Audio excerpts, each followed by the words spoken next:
اللهم صل على سيدنا محمد وعلى آل سيدنا محمد. أعوذ بالله من الشيطان الرجيم. بسم الله الرحمن الرحيم.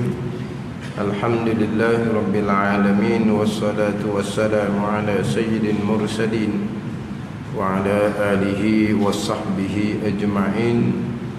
رب اشرح لي صدري ويسر لي أمري واحلل عقدة من لساني يفقه قولي. سبحانك لا علم لنا إلا ما علمتنا إنك أنت العليم الحكيم. ولا حول ولا قوة إلا بالله العلي العظيم. Muka surat 3 bagi bawah sekali. Qala al-muallifu rahimahullahu ta'ala wa nafa'ana bi'ulumihi amin. Wa Muhammadun alamun manqulun min ismil maf'ulil mudha'af mawdu'un liman kasurat khisaluhul hamidah. Sedangkan kata Muhammad itu, kata Muhammad dalam matan ala Sayyidina Muhammad Rasulullah, selawat dan salam ala Sayyidina Muhammadin, selawat dan salam atas penghulu kami Nabi Muhammad sallallahu alaihi wasallam Rasulullah. Kemudian nak hurah kata ni nama-nama Muhammad ni. Sedangkan kata Muhammad itu nama yang diambil dari isim maf'ul bina mudha'af dipanggil. Isim maf'ul mudha'af. Asalnya isim maf'ul mudha'af hamada yuhammidu. Isim maf'ulnya wa zaka Muhammadun. Kalau fa'il yang tidak mudha'af hamida yahmadu hamdan. Isim maf'ul dia mahmudun. Mahmudun ni orang yang dipuji. Muhammadun orang yang banyak dipuji. Tu dia panggil isim mudha'af. Dia IPA dia tasydid tu. Hamada yuhammidu fahuwa muhammidun wa zaka muhammadun. Kalau ngaji sarah, Muhammadun ni isim maf'ul daripada fa'il yang mudha'af. Mak terjemahan dianya orang yang banyak dipuji. Kalau isim maf'ul daripada fa'il yang mudha'af. Adapun kalau isim maf'ul daripada fa'il yang tidak mudha'af, mahmudun hamida yahmadu. Mahmudun orang yang dipuji. Itu ialah terjemahan dianya. Isim maf'ul juga tu, orang yang dipuji. Isim fa'il orang yang memuji. Hamidun mahmudun. Mahmud orang yang dipuji. Muhammad orang yang banyak dipuji. Dipernamukan bagi orang yang kebanyakan hal ehwalnya selalu bagus. Itu terjemahan dia. Jadi Muhammad ni dihantar, diletak nama Muhammad ni diletak kepada mereka yang banyak perkara yang terpuji di dia. Itu asal Muhammad ni nama diletak kepada orang yang banyak perkara yang baik-baik yang terpuji di dia. Summiya bihi nabiyuna sallallahu alaihi wasallam bi ilhamin minallahi li jaddi. Ni dia dalam matan tu kurungan, kemudian dihurailah pulaknya. Dalam matan tu kan dalam kurungan ala Sayyidina Muhammadin. Apa dia Muhammad ni? Dihurai satu-satu. Nabi kita diberi nama Muhammad itu atas ilham Allah kepada nak baca bunyi pelik tu, kakek beliau. Gitu orang baca. Kakek dia baca. Datuk. Kakek. Kalau kita kakak, aja lainlah kakaknya. Datuk. Li jaddihi, Allah Taala ilhamkan kepada Datuk Nabi sallallahu alaihi wasallam Ilham tu macam mana? Allah Ta'ala capak di hati Abdul Muttalib. Allah Ta'ala capak di hati Abdul Muttalib ni, supaya ni bubuh mari di hati dia supaya orang ni banyak memuji cucu dia tu. Maka dia letak nama Muhammad, orang yang banyak dipuji. Tuhan ilhamkan dalam hati dia. Mari di hati Abdul Muttalib ni, supaya cucu dia ni, kalau ayah dia meninggal, banyak dipuji oleh orang. Dia pun buh nama Muhammad. Siapa ke kaum dia tanya mana? Kaum dia tanyalah sebab nama tu tak ada. Lima samaita ibnaka Muhammadan walaysa min asma'i abaik wala kaumik. Kenapa kamu namakan anak kamu ni dengan Muhammad? Walahan nama Muhammad tak ada. Nama tok kamu tak ada. Orang kaum pun tak ada nama Muhammad ni. Bapa mubuh nama Muhammad ni? Jawab Abdul Muttalib, supaya harap-harap dianya, cucu dia ni dipuji di langit dan di bumi. Tu timbul ilham. Tuan capak di hati dia, bubuh nama Muhammad, yang nama ni tak ada lagi. Keluarga ni, tok nenek dia tak ada nama ni. Kemudian kaum dia pun tak ada lagi nama ni. Tiba-tiba mari di hati tok ni, supaya cucu dia ni banyak dipuji oleh orang. Dia pun bubuh nama Muhammad. Tuan ilham kepada orang-orang yang lebih. Sebab kita maklumlah, tok nenek Nabi SAW tidak ada yang kufur. Tok nenek Nabi SAW sampai ke Nabi Adam alaihissalam, sampai ke Nabi Adam alaihissalam, tidak ada yang kufur. Sama ada yang beriman ataupun di kalangan ahli fatrah, golongan yang terputus Rasul, yang mana tidak dihukumkan Islam, tidak dihukumkan kafir, tidak diseksa oleh Allah Subhanahu Wa Taala, akhirnya akan masuk ke syurga. Ahli fatrah, golongan yang putus Rasul. Tapi akhirnya tok nenek Nabi tidak ada yang kufur dengan Allah Subhanahu Wa Taala. Nabi bersabda, unqalu min aslabit tahirin ila arhamit tahirat. Sentiasalah aku ni dipindah daripada sulbi lelaki-lelaki yang suci kepada rahim perempuan-perempuan yang suci. Benih Nabi Isa daripada Nabi Adam AS sentiasa dipindah daripada sulbi lelaki-lelaki yang suci kepada rahim perempuan-perempuan yang suci. Suci mana apa? Tidak kufur kepada Allah Subhanahu Wa Taala.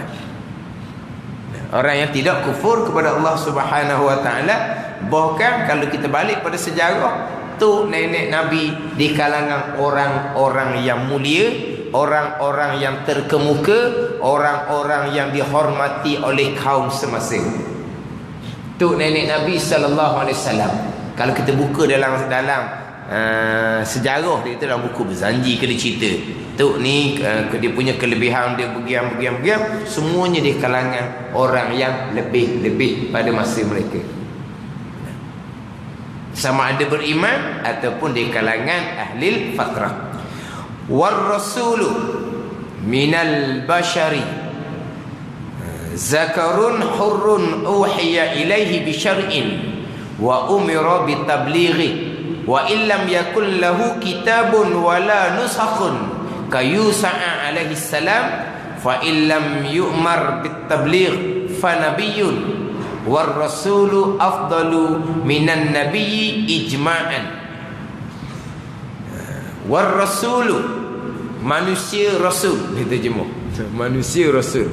War rasulu, dia nak hurau rasul sebab dalam matan dahulunya ala sayyidina Muhammadin. Siapa Muhammadin? Rasulillah. Ini nak hurau apa? Rasul ni siapa? Dalam kurungan matan Qurratul Aini. Sekarang kita baca di luar ni Fathul Mu'in. Jadi tiap-tiap perkataan dalam Qurratul Ain ini akan dihuraikan. Muhammadin. Muhammad nama bagi siapa? Rasulillah. Rasul ni siapa pula? Hati nak cerita ni Rasul. Dia kata manusia Rasul. Terjemahan dia gitu. Manusia Rasul. Dia war rasulu minal bashari. Bermula Rasul, hal kadang Rasul ni daripada kalangan manusia. Gitu. Rasul ni manusia, bukan manusia Rasul.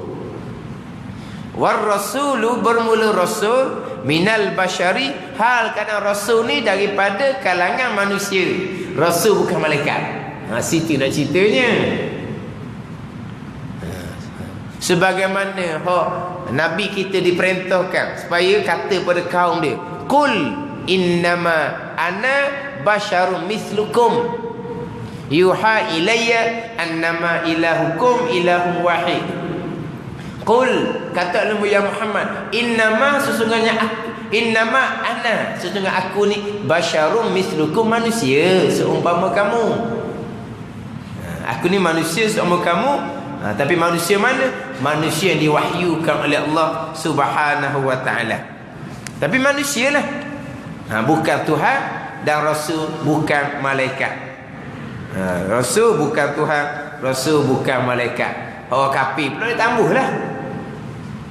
Rasul apa?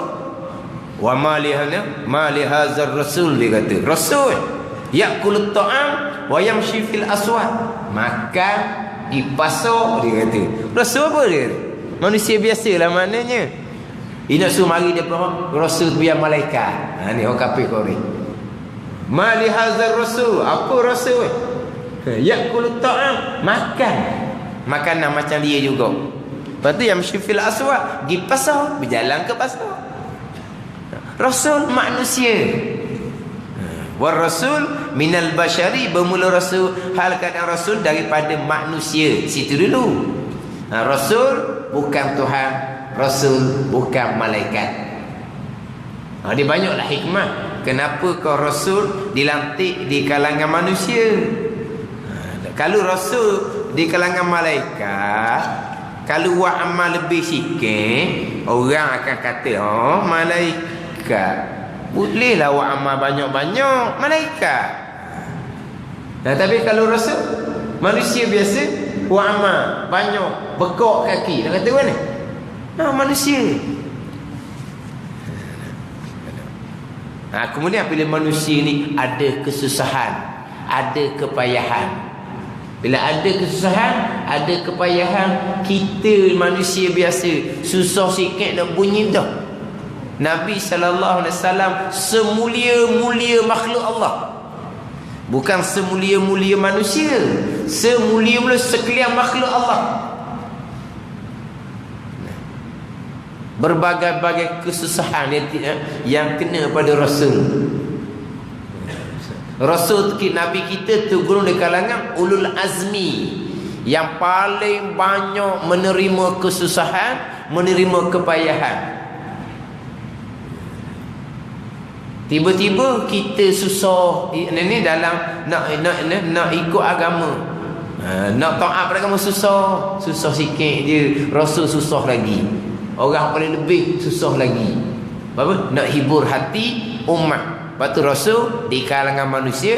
Dan bila Rasul kalangan manusia ni, Rasul boleh ajar belaka lah. Ajar tidur, ajar makan, ajar minum. Kalau malaikat tidur, dok makan, dok minum, dok nak ajar kan kepada orang. Dia tak buat. Jadi Rasul ni menyampaikan serta Rasul buat apa yang disampaikan. Rasul tabligh, sifat Rasul menyampaikan. Rasul amanah. Mana Rasul amanah? Rasul sama sekali tidak buat benda Tuhan larang. Rasul buat apakah yang diperintah oleh Allah Subhanahu wa ta'ala. Mana apa? Rasul suruh serta Rasul buat. Rasul larang serta Rasul tinggal. Itu amanah je. Mana menyampaikan serta amanah. Kita ni kadang-kadang menyampaikan, tapi kita kadang tidak amanah dengan apa yang kita sampaikan. Kita cerita benda baik, kita tak buat. Kita cerita benda salah, kita langgar. Rasul dah tabligh dan amanah. Rasul tabligh serta amanah, menyampaikan serta dia buat apa disampaikan. hak Tuhan perintah, Rasul buat. Hak Tuhan larang, Rasul cerita larangan dan Rasul tinggal. Itu dipanggil amanah. Jadi mudah Rasul nak ajar kepada umat. Sebab apa? Sebab Rasul ni manusia. Di kalangan manusia. Manusia mana ni? Rasul-rasul ni lelaki. Nabi Rasul tak ada orang perempuan. Lelaki. Merdeka. Hurun, bukan hamba. Yang diberi wahyu berupa hukum syarak. Diwahyukan berupa hukum syarak. Serta diperintahkan mentabligh akan dia, menyampaikan akan dia. Ini Rasul. Rasul terima wahyu serta diperintah sapa. Rasul terima wahyu serta diperintah sapa. Nabi, di kalangan Nabi ada yang terima wahyu di kalangan Nabi. Tetapi Nabi tidak diperintahkan sapa. Nabi sendiri ada yang terima wahyu daripada Allah Subhanahu wa taala, tetapi Nabi tidak diperintahkan sapa. Adapun Rasul diwahyukan oleh Allah dengan hukum syarak serta diperintahkan mentablighkan, itu Rasul. Walaupun tidak mendapat kitab, walaupun tak ada kitab atau nuskhah, diterima dengan nuskhah, wala nusakhin, diterima dengan tidak ada nuskhah, diterima lembaran yang memuat peraturan dan hukum Allah. Wala nusakhin, wala nusakhini, nusakhini apa? Tidak menasahkan, tidak membatalkan syariat-syariat yang terdahulu. Tidak menasahkan, tidak membatalkan syariat-syariat yang terdahulu. Itu wala nusakhin. Bukan nuskah lembaran macam bacaan helayang, bukan. Wala nusakhin, tidak menasahkan, tidak membatalkan syariat-syariat yang lalu. Sebab Rasul-Rasul ni dia membatalkan syariat Rasul-Rasul yang sebelum. Syariat Nabi sallallahu alaihi wasallam menasahkan syariat Nabi Isa alaihissalam contohnya. Itu menasahkan, manapa membatalkan syariat yang terdahulu. Kebanyakan Rasul gitu. Rasul kebanyakannya ada kitab, dan Rasul dia menasahkan, membatalkan hukum-hukum yang terdahulu, tak syarat gitu. Ada juga Rasul yang tidak ada kitab, dan ada juga Rasul yang tidak membatalkan syariat Nabi yang terdahulu. Contoh sini dia kata sebagaimana Yusuf bin Nun alaihi salam.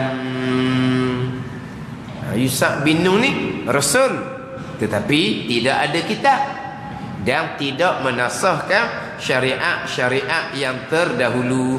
Bahkan Yusuf bin Nun ni dia memakai syariat yang Yusuf bin Nun ni dia ganti Nabi Musa dan Nabi Harun dan menjalani syariat Nabi Musa alaihissalam. Dia tidak ada kitab sendiri dan dia tidak membatalkan hukum Rasul yang terdahulu, tapi panggil Rasul juga walaupun tidak menasahkan hukum-hukum yang terdahulu. Itu wala nusakhin. Kita jumpa sini walaupun tidak mendapat kitab atau nuskhah, lembaran yang memuat peraturan dan hukum Allah.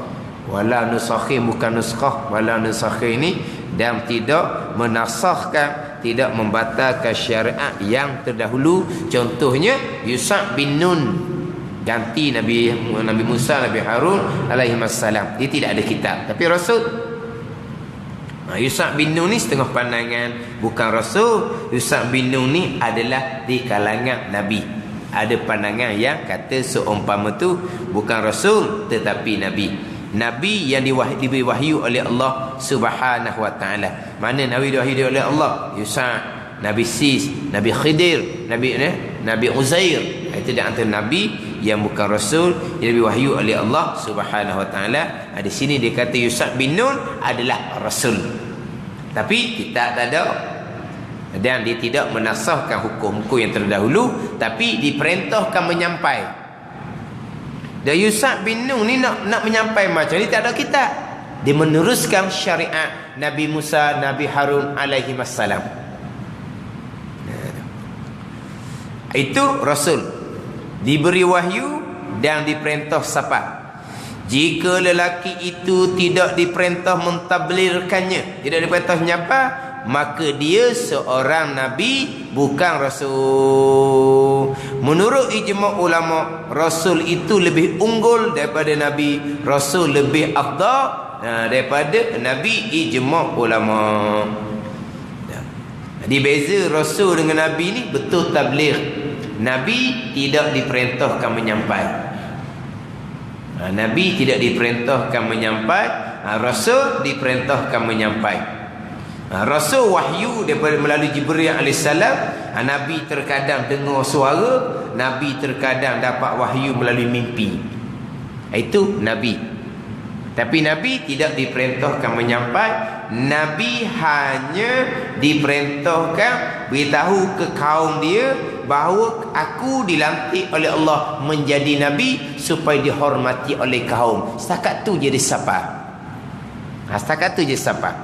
Apa sapa dianya? Sapa dianya royak ke kaum dia bahawa dia dilantik menjadi nabi supaya dihormati oleh kaum. Lepas itu beramal sendiri-sendiri, tidak menyampaikan. Itu nabi. Kalau nabi tidak menyampaikan, macam mana hak kisah-kisah hak nabi dipukul, nabi dibelasah hingga mati, macam mana pula? Dikatakan nabi tidak menyampaikan. Nabi tidak menyampaikan. Hak contoh dalam ayat ni, wadrib lahum masalan ashabal qaryah. Hak kisah 3 nabi selepas Nabi Isa alaihissalam. Hak kisah nabi-nabi yang dipukul. Kalau nabi tidak menyampaikan, nabi hanya setakat beribadat sendiri, kenapa siapa kau orang nak bunuh? Nabi tidak diperintahkan siapa, tetapi nabi boleh menyampaikan. Hak kena sakit ni, hak menyampaikan. Kalau tak siapa, setakat waktu seorang, tak ada orang nak marah. Macam kita lah. Kita ni kita buat lepas seorang, tak ada nak marah kita. Orang suka pula kita. Sebab apa? Bagus haji tu. Dah cara hau kan? Bagus haji tu. Dah dia tahu cara dia je. Siapa tahu nak guna, boleh ambil guna. Ji, kita nak main ajak rumah kita, mari haji main ajak, boleh ambil guna lah. Orang dah agak apa tak cara orang, tak cara tepi kain orang. Boleh ambil guna pula. Dah nak main ajak, nak cari siapa? Haji tu lah. Takkan nak cari orang makan. Tapi kalau main duk nasihat orang je, Allah dia baru je baik. Diri pun tak sempurna lagi, sibuk nak nasihat orang. Sempurna diri dulu, barulah nasihat orang. Biar sempurna diri dulu. Siapa sempurna? Siapa sempurna? Sempurna Nabi Rasul sempurnanya. Kita bila nak sempurna? Kalau nak tunggu sempurna baru kita sapa kok, tak ada ah. Tak ada perintah amar bil ma'ruf, nahyu anil munkar, tak ada dah. Sebab apa? Kita ni semua banyak salah belaka. Tapi Tuhan perintah suruh makruf cegah munkar ni kepada semua orang. Bukan perintah suruh makruf cegah munkar ni kepada orang baik-baik, bukan semua orang. Ni hukum ni. Tapi kalau dengar pelik kan. Hukum kewajipan menyampaikan. Hukum kewajipan cegah menemungkar. Hukum kewajipan cegah menemungkar, walaupun di masa yang sama mungkar tu kita buat juga. Faham tak? Ni nyanyi dia orang. Sama-sama kepala daga, tak pakai tudung. Kita pun royak ke dia, pakai tudung lah. Ni sama-sama tak pakai tudung dua orang ni. Pesaing dia ni pakai tudung, dosa tu dah aurat. Selah-selah rambut tu kayak gini, dia kena bakar neraka. Kalau dia tengok kepala dia, dah kepala mu mana? Misalnya tetap kewajipan. Kau dak royak tak cegah mungkar, dua dosa. Dosa duduk aurat satu, dosa tidak cegah mungkar satu. Dua dosa situ. Sama-sama tengah minara dalam keadaan mabuk, dia pesan kawan dia, janganlah minara. Dia cakap belah mabuk, minara berdosa, jangan minara. Hukum kita dia tengok dia orang apa benda pulak ni. Sama-sama kepala dok tudung, wajib kena nasihat dia supaya tudung kepala. Sama-sama minara, wajib cegah kawan dia duduk minara. Apa benda kerja? Dia pun tak buat benda tu. Cegah apa? Tak buat satu kesalahan, tak suruh makruf satu kesalahan, tak cegah mungkar satu kesalahan yang lain. Hukum dia gitu. Sebab tu hukum suruh makruf cegah mungkar ni bukan kepada orang yang comel awak dah. Suruh makruf. Awak comel dah sekarang tak? Cegah mungkar, bukan? Berkesan ke dok, soh tidak berkesan. Takkan orang nak tunggu. Takkan orang nak tunggu. Tapi tak cerita hukumnya suruh makruf cegah mungkar kepada semua orang. Ni kita dia pun dah comel, sibuk nak cegah orang. Hukum dia tetap kepada semua orang. Kalau nak tunggu kata molek perabit, tak molek kita pakai bila pun gitulah. Pakai bila tak ada lah hukum kewajipan suruh benda baik, cegah benda mungkar. Jadi kalau setakat kita buat amal seorang, orang ada marah, nasihat. Anak dia juga cemaking. Duk sibuk anak orang. Anak dia juga cemaking. Anak dia usaha dah. Anak dia itu kewajipan dia dah. Taufik hidayah milik Allah, bukan milik mak ayah. Dia nasihat dah. Kalau dulu kata dakwi didikan yang sempurna, dia bertaubat dengan Allah Subhanahu Wa Taala dan dinasihat dah anak dia, awak belajar agamalah. Awak belajarlah fardu ain, tauhid, fiqh, tasawuf. Mak ayah dulu dah ajar awak ni. Mak ayah salah dah, mak ayah minta ampun dengan Allah Subhanahu Wa Taala. Awak kena belajar. Itu kewajipan mak ayah. Tak kata ya. Nak pegang macam dia sebelum balik tak boleh dah. Sebab dia besar dah. Setakat tu je lah. Tu kewajipan mak ayah. Tak jadi apa, taufik hidayah milik Allah. Di masa yang sama, kalau dia ada peluang pula nasihat pula anak orang, nasihat pula anak orang. Ni yang ditimbul kan. Nasihat anak orang. Anak dia tak jadi itu taufik hidayah Allah. Janji dia suruh kebaikan pada anak dia, selesailah waktunya.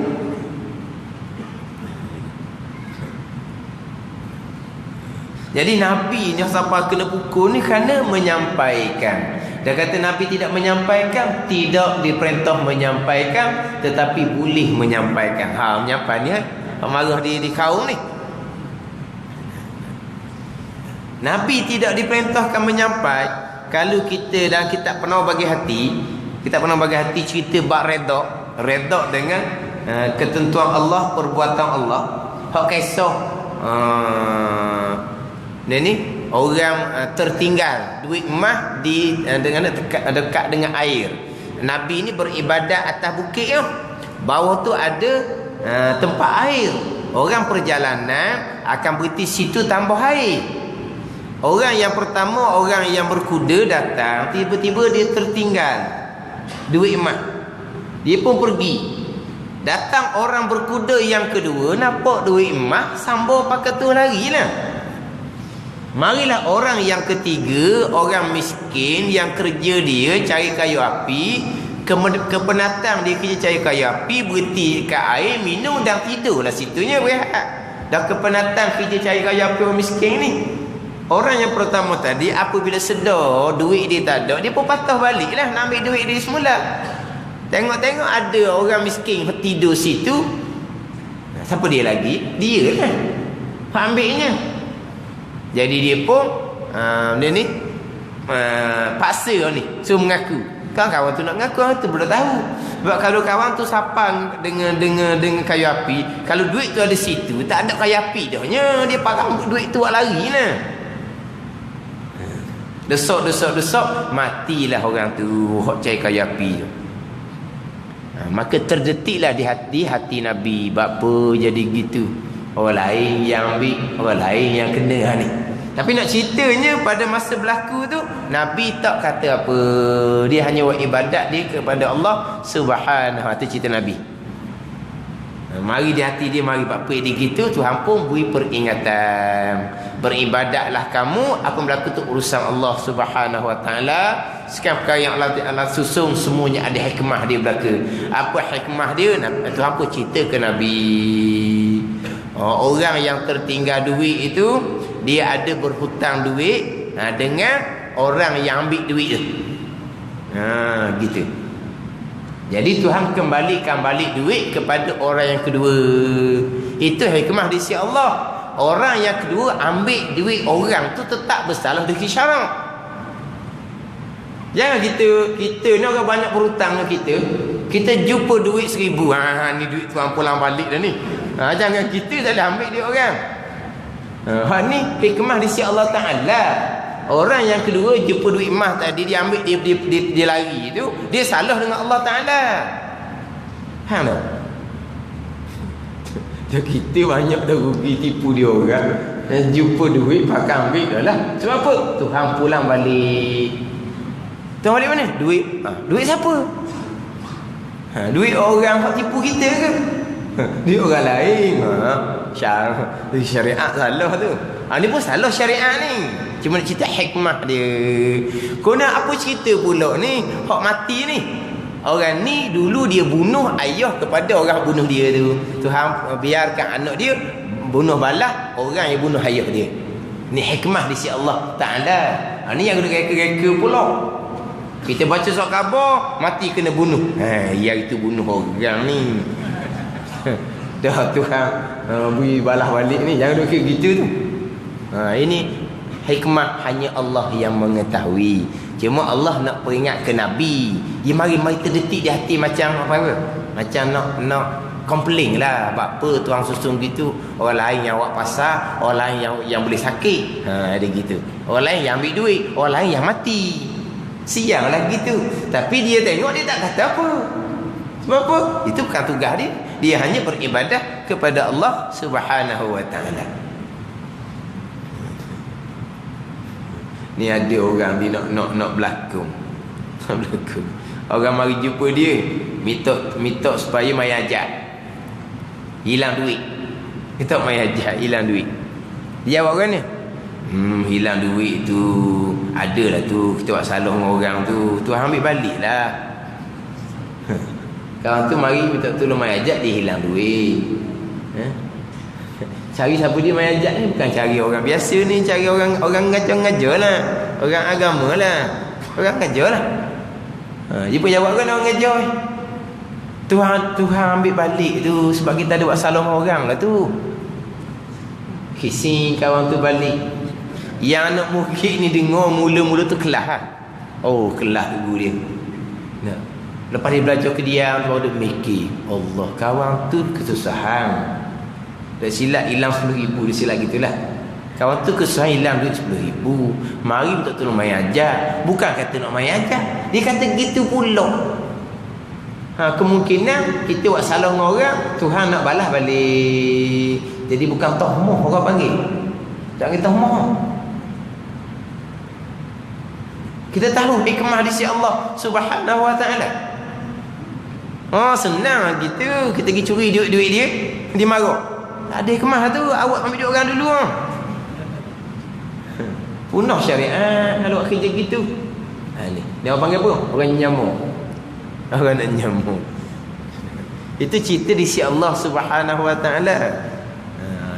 Hikmah Allah yang mengetahui. Nabi orang lebih si Allah pun tak tahu hikmah. Dia cuma tengok hilang tinggal duit, orang tu ambil, orang tu mati kena bunuh. Nabi sendiri pun tak tahu apa hikmah di sebalik yang Tuhan susun perkara tu. Nabi pun tak tahu. Dan kita lebih dari Nabi. Sedap dia. Ada sekali dalam Wadi Aikim, dia kata kalau pencuri naik atas rumah kita, itu kita jangan pandang pencuri, kita pandang di sebalik yang mengatur kecurian. Siapa yang mengatur kecurian? Allah Subhanahu Wa Taala yang mentakdirkan pada azal berlaku kecurian. Kita kena tilik kepada yang mengatur kecurian. Ini Allah Subhanahu Wa Taala. Apa yang Allah Taala susun, semuanya ada hikmah, tidak sia-sia. Rabbana ma khalaqta hadza batila. Rabbana ma khalaqta hadza batila. Ya Tuhan kami, apa yang ma khalaqta hadza batila, perkara yang engkau buat tidak sia-sia. Semua Tuhan buat ada hikmah dia belaka. Jadi bila berlaku kecurian, jangan pandang kepada pencuri, pandang kepada di sebalik siapa yang mengatur kecurian. Allah Subhanahu Wa Taala ada hikmah. Kemungkinan dalam rumah kita ada harta yang tak molek, daripada sumber-sumber yang tak baik. Jadi Allah hantar pencuri untuk mengeluarkan harta dari sumber yang tak baik ke daripada rumah kita. Sepatutnya kita bersyukur kepada Allah berlaku kecurian tu, kata dia. Jangan duk marah. Oh, sedap dia ceramah. Dalam radio pula tak ada pula peropok dengar dia ceramah. Nah, kalau puak-puak dengar, pergi serbu rumah dia. Biar depan-depan mata dia. Saya datang merampok. Jangan pandang saya, pandang di sebalik. Siapa yang mengatur rompokan ni? Allah Ta'ala. Jadi Tuhan hantar saya untuk merampok, kemungkinan rumah awak ni banyak harta yang tak baik. Macam mana? Okeylah. Lepas tu malam esok, mari pula. Belum habis lagi harta yang tak baik. Faham tak? Ini cerita hakikat. Hikmah di sebalik apa yang disusun oleh Allah Subhanahu Wa Taala. Jangan reka-reka. Jangan reka-reka.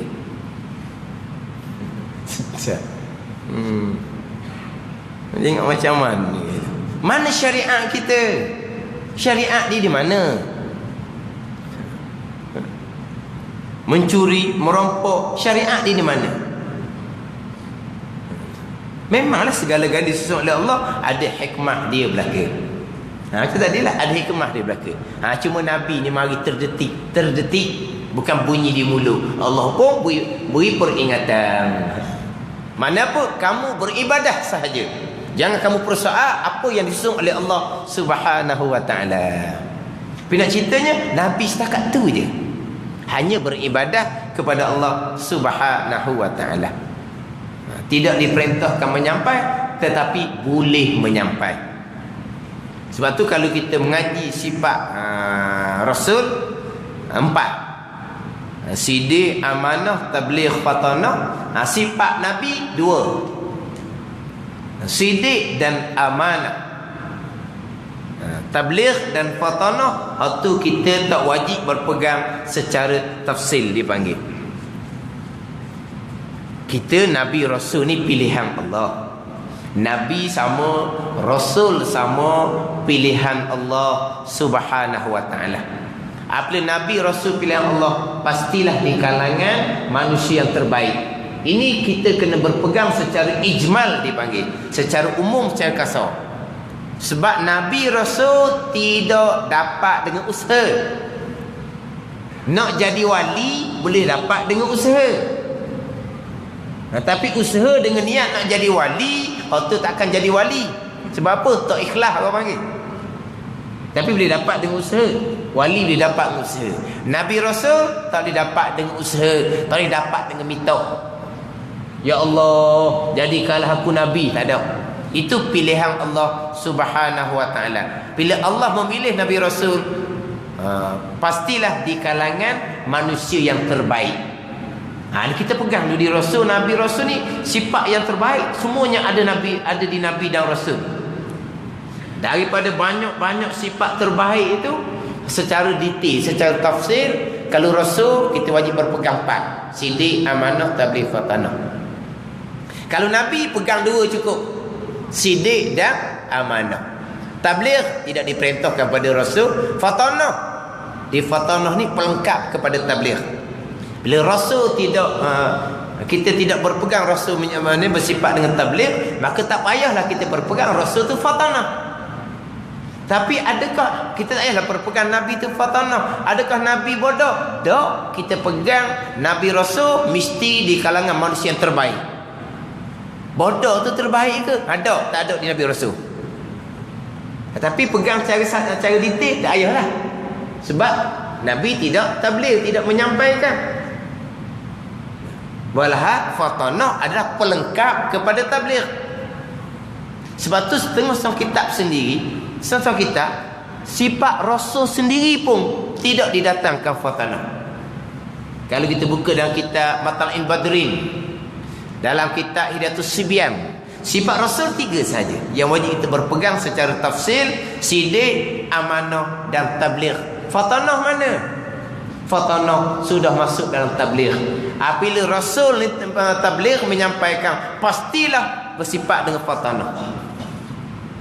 Sebab kalau tidak bersifat dengan fatanah, macam mana nak menyampaikan kepada kaum yang lama dah sesat?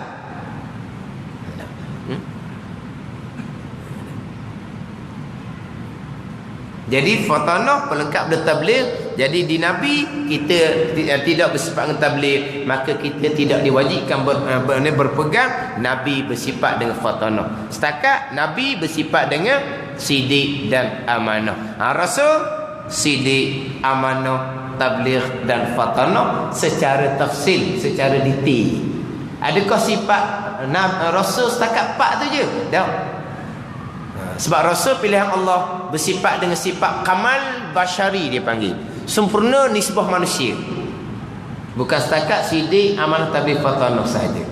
Berani di Rasul, tegak di Rasul. Di Rasul belaka. Keturunan yang baik di Rasul, semua di Rasul belaka. Itu pegang secara ijmal. Macam kita ngaji sifat 20 lah. Tuhan bukan bersifat dengan 20. Allah bersifat dengan sifat kesempurnaan yang tidak terhingga banyaknya, maksudnya daripada sebarang sifat kekurangan yang tidak terhingga banyaknya. Itu sifat kesempurnaan bagi Allah, tidak terhingga banyaknya. Pegang secara ijmal, secara borong, secara ringkas terlebih dahulu. Kita nak kenal Tuhan, kenal sifat. Setakat mana kot padang, ambil 20 padang lah. 20 ni panggil kenal Tuhan dah, selamat dah kita daripada menyengutukan Allah. Yang mana 20 ni melengkapi asma Tuhan di dalam sifat 20. Adakah sifat Tuhan 20? Ada. Kita pegang cara ijmal. Allah bersifat dengan sifat kesempurnaan yang tidak terhingga banyaknya. 20 ni secara tafsil. Rasul sama. Rasul kita pegang cara ijmal, cara kasarnya Rasul bersifat dengan sifat manusia yang sempurna. Cara ijmal. Secara tafsir satu-satu, peganglah sidik, amanah, tabligh, fatanah. Jadi 2 peringkat belaka tu. Sifat Allah sama sifat Rasul pun sama, ada secara ijmal, ada secara tafsil. Sifat Rasul 4 secara tafsirnya: sidik, amanah dan tabligh, fatanah 4. Nabi 2 sifat yang kita wajib pegang: sidik dan amanah. Jadi Rasul diperintahkan menyampai, Nabi tidak diperintahkan menyampai. Rasul dengan Nabi ni ijma' ulama lebih Rasul daripada Nabi. Lebih Rasul daripada Nabi, ijma' ulama. Kemudian Rasul ni yang paling lebih sekali Nabi SAW. Nombor 2 Nabi Musa. Nombor 3 Nabi Isa. Nombor 4 Nabi Nuh, ulul azmi.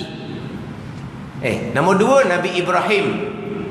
Nombor 3 Nabi Musa, nombor 3 Nabi Isa, nombor 1 Nabi SAW, nombor 2 Nabi Ibrahim, nombor 3 Nabi Musa, nombor 4 Nabi Isa, nombor 5 Nabi Nuh alaihi wassalatu wassalam. Ini ulul azmi 5 ni. Lepas ada 5 ni, baki 20 rasul yang nama tercatat dalam Quran. Lepas daripada 20 ni, hak 20 ni jangan 20 nombor lah. 1 sampai ke 5 boleh bernombor. Nombor 6 siapa? Nombor kebong 25 siapa? Tu tidak dibenarkan bernombor. 20 lagi dia tu. Tak dibenarkan bernombor. Lepas dan Nabi 20 ni, Rasul 20 ni, Rasul-Rasul yang lain. Habis Rasul-Rasul lain, turunlah kepada Nabi-Nabi.